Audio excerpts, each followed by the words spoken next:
হচ্ছে সহযোদ্ধাদের নিয়ে আমরা হচ্ছে সবার সবাই একটা প্রোগ্রাম ছিল, ওখান থেকে আমরা এসে শিববাড়িতে আমরা একটু বসলাম, খাওয়া দাওয়া করলাম, একটু আলোচনা করলাম, সাংগঠনিক আলোচনা বা যে কোনো আলোচনা করলাম। করার পরে আমরা যখন ওখান থেকে আমাদের ছেলেগুলো হচ্ছে বাইক নিয়ে বের হয়ে আসতেছিল, 4-5 জন ছেলে ছিল আমাদের, আর মেয়েগুলো হচ্ছে সাইডে রয়েছে, দাঁড়ায় আসছি যে হচ্ছে আমরাও বের হবো, ওরা বের হবে। এখন যখনই হচ্ছে আমরা বের হইতে গেছি তখনই হচ্ছে একদল সন্ত্রাসী এসে অতর্কিতভাবে হামলা করলে ওইখানে হচ্ছে আমরা যখন মেয়েরা সেফ দিতে গেলাম তখন হচ্ছে মেয়েদের গায়েও নির্লজ্জভাবে হাত তুললো তারা, এবং লাথি মারছে। 2টা মেয়ে অলরেডি গুরুতর আহত এবং আমাদের 8 জন মতো হচ্ছে আহত হয়েছে, আর 2 জন গুরুতর আহত হয়েছে, তারা খুলনা মেডিকেলে ভর্তি আছে এবং তাদের চিকিৎসা চলমান।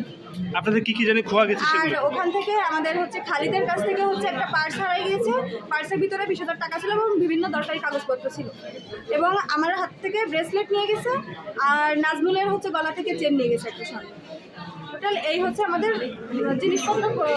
আর হচ্ছে খালিদকে ছুরি মারছে, ওর হচ্ছে প্যান্টে ছুরি মারছে, পেছনে ছুরি মারছে, সামনের দিকে ছুরি মারছে, এবং সেটা আছে, আপনারা হচ্ছে ফুটেজ নিলে নিতে পারেন। প্রথমে হচ্ছে বাপির উপরে হামলা করলে তখন হচ্ছে আমরা গেছি ঢাকাইতে।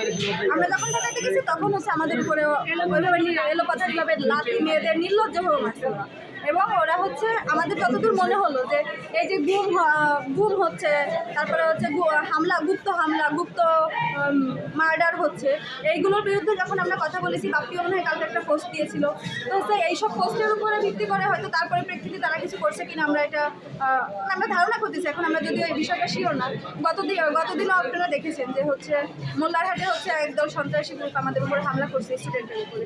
ঠিক সেই একইভাবে যেহেতু আজকে আবারও হামলা হলো, এখন আমরা চাচ্ছি যে প্রশাসনের দৃষ্টি আকর্ষণ করছি যে প্রশাসন এটা খতিয়ে দেখে হচ্ছে অপরাধীদের বের করে এবং শাস্তির আওতায়।